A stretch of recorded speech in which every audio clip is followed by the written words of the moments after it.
प्रसिद्ध मराठी अभिनेत्री प्राजक्ता माळी यांच्या हस्ते शुभारंभ करून मोठा गाजावाजा करून अवघ्या 2 दिवसांपूर्वी सुरू झालेल्या आपला बाजार या स्टोअरवर अन्न आणि औषध प्रशासन विभागानं अर्थात FDAनं शुक्रवारी सायंकाळी धाड टाकल्यानं कुडाळ शहरात एकच खळबळ उडाली होती। सायंकाळी 5:30च्या सुमाराला FDAचे अधिकारी कारवाईसाठी आपला बाजार स्टोअरमध्ये गेले। खरेदी करत असलेल्या ग्राहकांना तत्काळ बाहेर जाण्यास सांगण्यात आलं आणि स्टोअरची शटर डाऊन करून कारवाई सुरू झाली। याबाबत ज्यांनी या कारवाईत प्रत्यक्ष सहभाग घेतला ते अन्न सुरक्षा अधिकारी अभय चंदनशिवे यांनी आज सकाळी पत्रकार परिषद घेऊन याबाबतची माहिती दिली। पाहूयात।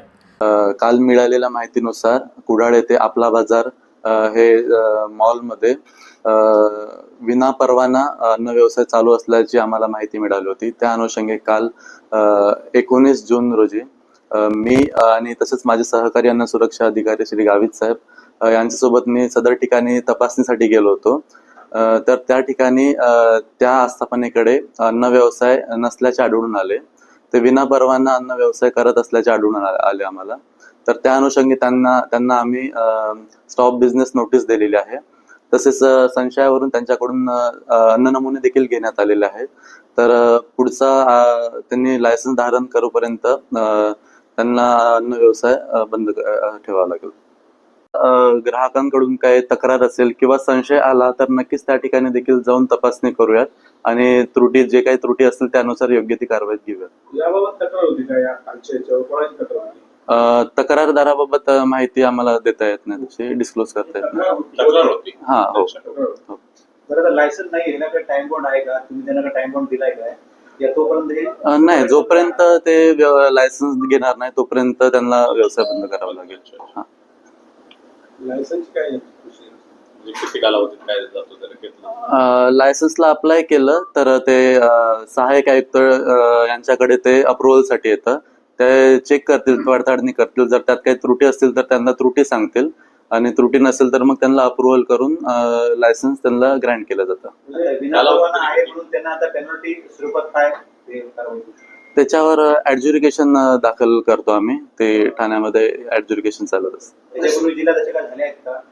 नाही, माझी पहिलीच पोस्टिंग आहे, तर माझी तरी पहिलीच कारवाई होती। आजपासून बंद आहे? हा, कालपासून। हा, काल कारवाई केली। तुम्ही सील मारला की नाही, सील नाही मारत आम्ही।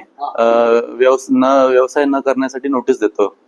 नाही, पूर्ण स्टॉक नाही, ओव्हरऑल तपासणी करतो। गुळाचा विषय तुम्ही मगाशी काढला ना, गुळाचा मला थोडा कलर वगैरे थोडा संशयास्पद वाटला होता, तर त्यानुसार मी त्याचे अन्न नमुने घेतले। किती जणांची टीम कारवाई केली?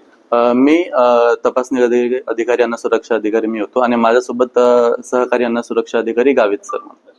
हा सर, कालपासून बंद, म्हणजे आता पुढील लायसन्स मिळेपर्यंत बंद राहणार? हो, लायसन्स मिळेपर्यंत त्यांना व्यवसाय करतात। तर तो लायसन्सचा कालावधी किती असतो तुमच्या माहितीनुसार? सगळे कागदपत्र पूर्ण असतात? त्यांना 2 असं म्हणजे चान्स दिला जातं की बा कागदपत्र सबमिट करा किंवा त्रुटी असेल तर त्याची पूर्तता करायला सांगतात। जोपर्यंत ते त्रुटीची पूर्तता करणार नाही तोपर्यंत लायसन्स ग्रँट नाही होणार। मालकांचं नाव नाईक म्हणून होतं। त्यांनी पूर्ण डिटेल्स डिस्क्लोज केले नाही। स्टोअर मॅनेजर म्हणून अमोल सुतार म्हणून होते। तर त्यांच्या ऍज अ स्टोअर मॅनेजर म्हणून त्यांच्या नावानं मी सर्व कारवाई केलेली। म्हणजे आता अन्न पदार्थाबाबत पण कुडाळ झालं, तसेच सावंतवाडी आणि परत वैभववाडी इथं पण प्रतिबंधित अन्न पदार्थाबाबत कारवाई केली आम्ही। त्यामध्ये गुटखा पकडून त्यांच्यावर गुन्हा दाखल देखील केलेला आहे। तसेच परवाच्या दिवशी मी वेंगुर्ला मध्ये मातोंड येथे नाचणी पिठामध्ये तांदूळ मिक्स करून ते पॅक करून विकत असल्याचं मी त्याबाबत कारवाई केली आणि पण लेबलवर तसं काय तांदूळ वगैरे असं मेन्शन नव्हतं। तर त्यांचा साठा मी जप्त केलेला आहे आणि त्याचे नमुने देखील घेऊन मी अनालिसिस साठी लॅबला पाठवलेला आहे।